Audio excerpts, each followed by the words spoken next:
Bismillahirrahmanirrahim. Assalamualaikum warahmatullahi wabarakatuh. Insyaallah ta'ala kita lanjutkan pembahasan kita.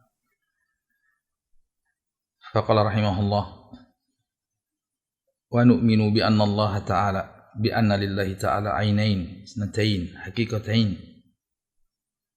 Kita beriman kepada Allah Subhanahu wa taala bahwasanya Allah Subhanahu wa taala memiliki dua mata secara hakiki sesuai dengan keagungan dan kemuliaannya.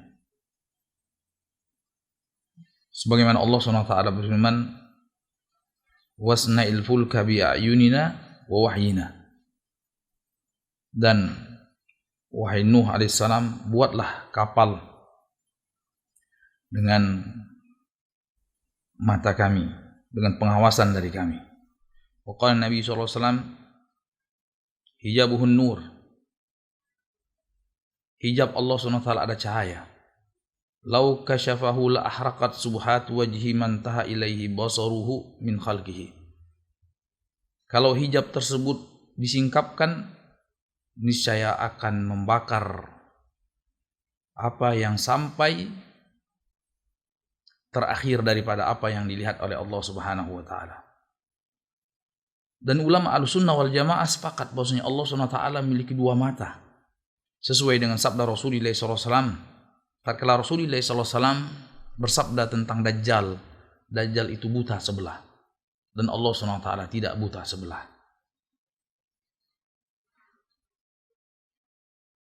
Allah juga berfirman di dalam Al-Quran, la tudrikul absar wa huwa yudrikul absar. Allah Subhanahu wa taala tidak ada yang bisa meliputi Allah Subhanahu wa taala. Pandangan makhluk tidak akan bisa meliputi Allah Subhanahu wa taala. Wa huwa yudrikul absar. Dan Allah Subhanahu wa taala pandangannya meliputi segala pandangan. Nah, tatkala Ahlussunnah wal Jamaah beriman Allah Subhanahu wa taala memiliki dua mata sesuai dengan keagungan dan kemuliaannya, maka kita katakan mata Allah Subhanahu wa taala mulia tidak serupa dengan mata makhluknya. Sebagaimana kita beriman Allah Subhanahu wa taala memiliki zat. Dan sepakat orang-orang yang beriman kepada sosok Tuhan itu Allah Subhanahu wa taala memiliki zat dan wujud.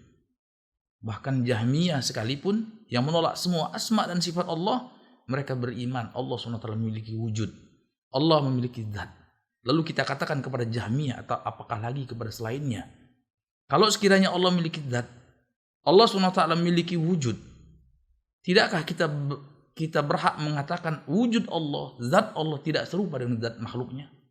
Kalau mereka katakan iya, tidak serupa, maka kenapa kita tidak boleh mengatakan Allah memiliki mata sesuai dengan keagungan dan kemuliaannya, dan mata Allah tidak serupa dengan mata makhluknya? Bukankah Al-Quran telah mengatakan yang demikian? Nabi juga terang-terangan mengatakan bahwasanya Allah SWT memiliki mata. Sama dengan sifat-sifat yang lainnya. Kemudian kita juga beriman bi annal mu'minina yarawna rabbahum yaumal qiyamah. Kita beriman bahwasanya kaum mukminin itu Allah izinkan untuk melihat Allah di hari kiamat. Sebagaimana Allah SWT berfirman, wujuhu yawma idin nadhirah ila rabbiha nadhirah. Wajah-wajah pada hari itu berseri-seri. Kenapa berseri-seri? Allah sebutkan sebabnya, ila rabbiha nadhirah. Kepada Tuhannya mereka memandang. Kepada Tuhannya mereka melihat. Demikian juga Rasulullah SAW bersabda dalam sebuah hadis yang sahih, satarawna rabbakum ayanan. Kalian akan melihat Allah SWT dengan terang-terangan. La tudamun, tidak akan berdesak-desakan. Dalam sebagian hadis yang lain Rasulullah SAW pun bersabda, idza dakhala ahlul jannatul jannah wa ahlun nar nar. Apabila penduduk sorga masuk ke dalam sorganya, penduduk neraka masuk ke dalam nerakanya. Allah Subhanahu wa taala berfirman kepada penduduk sorga, ya ahlal jannat amma azidukum. Wahai penduduk sorga, maukah aku tambahkan lagi kepada kalian suatu nikmat? Penduduk sorga pun terheran-heran. Nikmat apakah lagi ya Allah? Bukankah engkau telah menjadikan muka kami berseri-seri, putih berseri, cantik jelita tampan rupawan, dan engkau telah menyelamatkan kami dari neraka jahanam, lalu engkau masukkan kami ke dalam sorga. Lalu Allah SWT singkapkan wajahnya. Fanadharu ila wajhillah, lalu mereka melihat wajah Allah. Fama utiya yauma idin a'dham minan nadhar ila wajhillah. Ketika itu tidak ada yang lebih besar mereka rasakan, lebih mulia mereka rasakan, lebih agung mereka rasakan dibandingkan dengan melihat wajah Allah SWT. Semua nikmat di dalam sorga menjadi sirna seakan-akan dibandingkan dengan melihat wajah Allah. Kenikmatan yang terbesar yang Allah berikan kepada kaum mukminin yaitu melihat wajah Allah SWT di dalam sorga. Wa nu'minu bi anna Allah ta'ala la mitra lahu li kamali sifatihi. Dan kita harus beriman tatkala kita menetapkan Allah SWT memiliki wajah, Allah SWT memiliki mata, Allah SWT memiliki tangan, Allah Subhanahu wa taala murka, Allah SWT meridai, Allah mencintai, Allah Maha mendengar, Allah Maha melihat. Tatkala kita menetapkan sifat-sifat itu semua, kita harus berkeyakinan dan beriman bahwasanya tidak ada yang serupa dengan Allah atau yang mendekati Allah dalam sifat-sifat tersebut. Jadi Allah memiliki wujud, wujud Allah tidak sama dengan wujud makhluknya. Allah memiliki penglihatan, penglihatan Allah tidak sama dengan penglihatan makhluknya. Allah memiliki ilmu, makhluk pun memiliki ilmu. Apakah sama ilmu Allah dan ilmu makhluk? Tentu tidak sama. Maka kenapa kita tidak boleh mengatakan Allah SWT memiliki wajah?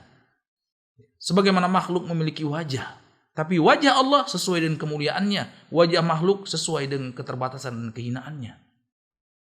Kalau sekiranya ada yang mengatakan karena yang namanya wajah itu cuma ada pada makhluk, kita katakan ilmu juga ada pada makhluk, penglihatan juga ada pada makhluk. Apakah penglihatan dan wajah itu sama? Penglihatan makhluk dengan penglihatan Allah? Ketika mereka katakan tidak sama. Maka kenapa kita tidak bisa katakan wajahnya Allah sesuai dengan kemuliaannya, wajahnya makhluk sesuai dengan kehinaannya? Seperti itu. Jadi semua sifat-sifat yang disandarkan kepada Allah itu khusus untuk Allah. Tidak harus kesamaan nama, harus menyamakan dari semua sisi. Tidaklah harus. Pasti ada sisi perbedaan. Kalau sekiranya sesama makhluk pun berbeda. Sesama makhluk pun berbeda. Sebagian orang mengatakan kucing adalah makhluk yang cerdas. Manusia juga cerdas. Apakah tatkala kita mengatakan kucing cerdas berarti sama dengan manusia? Tentu kan tidak. Kucing melihat, manusia pun melihat. Apakah penglihatan manusia sama dengan penglihatan kucing? Tentu tidak. Itu kalau sesama hamba-hamba Allah SWT. Di sorga Allah sebutkan ada inab, ada anggur, ada korma. Di dunia ada anggur, ada korma. Ya. Lalu apa kita katakan anggur dunia sama dengan anggur akhirat? Tidak sama. Padahal sama-sama anggur. Tapi kan ada penisbatannya. Anggur dunia dinisbatkan kepada dunia. Anggur akhirat, anggur sorga disandarkan kepada sorga. Tentu anggur sorga tidak serupa dengan anggur dunia. Anggur dunia tidak serupa dengan anggur sorga. Padahal sama-sama anggur. Ya, padahal sama-sama anggur. Nah demikian juga kita katakan mata makhluk dengan matanya Allah SWT. Sesuai dengan keagungan dan kemuliaan Allah. Nah kalau sekiranya akal sebagian orang tidak sanggup, ya diserahkan kepada Allah SWT. Kita tidak dituntut untuk mengetahui kaifiat detail seperti apanya sifat Allah SWT. Kita beriman bahwasanya Allah SWT memiliki sifat-sifat tersebut sesuai dengan keagungan dan kemuliaannya. Tidak ada yang serupa dengan Allah SWT. Karena Allah SWT maha sempurna. Laisa kamitslihi syai' wa huwas samiul basir. Tidak ada yang serupa dengan Allah sesuatu apapun. Sesuatu apapun tidak ada yang serupa dengan Allah. Tapi harus diingat, Dia Allah yang maha mendengar lagi maha melihat. Ayat tersebut ulama katakan itsbatun bila tamtsil. Seorang itu tatkala menetapkan Allah Subhanahu wa taala, Allah memiliki sifat tanpa menyerupakan sifat tersebut dengan sifat makhluknya. Sama saja. Tatkala sebagian orang mengakui Allah SWT memiliki ilmu. Kalau ilmu masuk akal bagi kami, itu kan syariat yang seperti ini. Yang berkaitan dengan sisi-sisi keimanan, hak-hak Allah SWT tidak secara total akal sanggup untuk memahaminya. Ya, kita katakan kalau kalian mengakui Allah memiliki ilmu, manusia memiliki ilmu. Tapi apakah sama ilmu Allah dengan ilmu makhluk? Tentu saja jawabannya tidak. Kenapa tidak bisa kita katakan Allah SWT memiliki wajah sesuai dengan keagungan dan kemuliaannya? Terus melihat apa nanti di hari kiamat? Ya. Kalau cuma sekedar melihat kekuasaan pun di alam dunia kita juga tahu. Kuasa Allah SWT, langit dan bumi ini ada. Seperti itu. Wa nu'minu bi annahu la ta'khudhu sinatu wa la naum. Kita beriman bahwasanya Allah Subhanahu wa taala tidak sedikit pun mengantuk apalagi tertidur. Dikarenakan Allah SWT maha sempurna kehidupannya dan Allah maha sempurna dalam kesendirian dan pengaturan terhadap alam semesta. Allah SWT tidak mengantuk apalagi tertidur. Padahal Allah SWT kulla yaumin huwa fi syan. Setiap saat Allah dalam kesibukan. Tidak ada waktu istilah disebutkan bahwasanya Allah itu istirahat. Sebagaimana tuduhan yang keji dari orang-orang Yahudi. Allah istirahat pada hari-hari tertentu. Allah katakan kulla yaumin huwa fi syan. Setiap saat Allah dalam kesibukan. Kenapa? Karena segenap gerak-gerik hambanya, segenap aktivitas hambanya, segenap yang bergerak ataupun yang diam, baik benda hidup maupun benda mati, baik yang berakal maupun tidak berakal, itu atas sepengetahuan Allah, sekehendak Allah. Tidak mungkin tanpa sepengetahuan dan kehendak Allah. Semuanya terjadi atas kehendak Allah Subhanahu wa taala kauniyah. Sebagaimana yang telah kita bahas pada pertemuan yang lalu. Wa nu'minu bi annahu la yadhlimu ahadan likamali adlihi. Sebagaimana kita juga beriman Allah itu tidak menzalimi siapapun juga. Dikarenakan kesempurnaan adilnya Allah SWT. Tidak menzalimi. Jadi tatkala kita beriman bahwasanya Allah Subhanahu wa taala yang menetapkan takdir yang baik dan yang buruk, Allah SWT tidak dikatakan zalim sedikit pun tatkala menetapkan hal yang berlawanan daripada kebaikan. Kafirnya Abu Jahal atas kehendak Allah. Kafirnya Fir'aun atas kehendak Allah. Tapi yang perlu kita ingat, bukankah ketika di dunia mereka diberikan masyiah, diberikan kehendak, tidak mereka dipaksa untuk kafir. Ada pilihan. Sebagaimana ketika untuk urusan dunia mereka punya pilihan. Saya mau makan enak. Saya tidak mau makan, itu urusannya.